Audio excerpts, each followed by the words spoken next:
જય સ્વામિનારાયણ. ઘરનું રેસ્ટોરન્ટ છે અને કામ કરવા પણ જવું પડે છે અમારે. તો ત્યાં જમવાનું પણ ત્યાં જ હોય, કારણ કે રાત્રે આપણે 12 વાગી જાય, કાંઈ નક્કી નથી રહેતું કેટલા વાગે.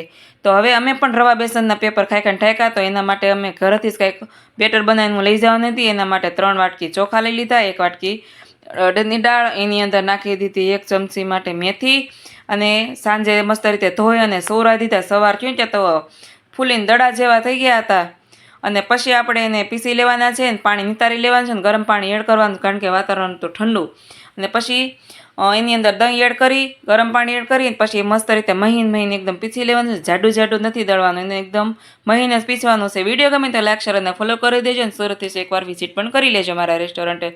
અને આથો નાખવા માટે મેં ગરમ તપેલી લીધી, એની અંદર એક નેપકિન પાથરી દીધું, એની ઉપર ડબ્બો મૂક્યો અને પછી ઓઢાડી દીધી થાળી, જેથી કરીને આપણો આથો મસ્ત રીતે આવી જાય. ઠંડુ વાતાવરણ તો આ કરવા, નકર નહીં કરવા, નકર સીધો તડકે મૂકી આવો તો ગરમી મૂકો ને તો એ મસ્ત રીતે બની જાય આથો આપણો.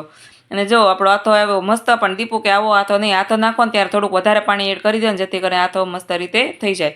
અને પછી સીધા આથો લઈને પહોંચી ગયા અમે અમારા રેસ્ટોરન્ટ ગઈ ત્યાં તો અમારા તવાને નવરાવી રહ્યા હતા દીપુભાઈ, બહુ ગરમ કરી રહ્યા હતા. અહીંયા તેલ અને પાણી નાખશો ને તો ભડકો થાય, જેમ આગળ વિડીયામાં આવ્યું સ્ટાર્ટિંગમાં એવું. અને બસ આપણા તવા મસ્ત રીતે સાફ થઈ ગયા. અને હવે વારો છે પેપર કરવાનો. દીપુએ મારા રવા બેસનના પેપર અને મેં મારું ચોખાના બેટરનું પેપર હતું ને એનું. અને આ બધા પેપર આપણે બટરમાં બનાવવાના, જેથી કરીને મસ્ત મજા આવે ખાવાની. અને કડક પેપર બન્યું હતું, પણ અમે ટેસ્ટિંગમાં ઝુબાવા ખાઈ ગયા. અને હવે નરમ પેપર બની ગયું. અને હવે છે મસાલાનો વારો, અને મસાલા પણ બહુ 1 નંબર બન્યા હતા. અને હવે છે મીડિયમ પેપરનો વારો. તો ભાઈ અમે તો જો આ પેપર ખાઈને મજા માણી, તમે પણ રવા બેસનના પેપર ખાવા આવો, અને તમે પણ રવા બેસનના પેપરની મજા માણો. અને તમારી એક મુલાકાત હંમેશા યાદગાર બની રહેશે, એની હું ગેરંટી લઈશું. થેન્ક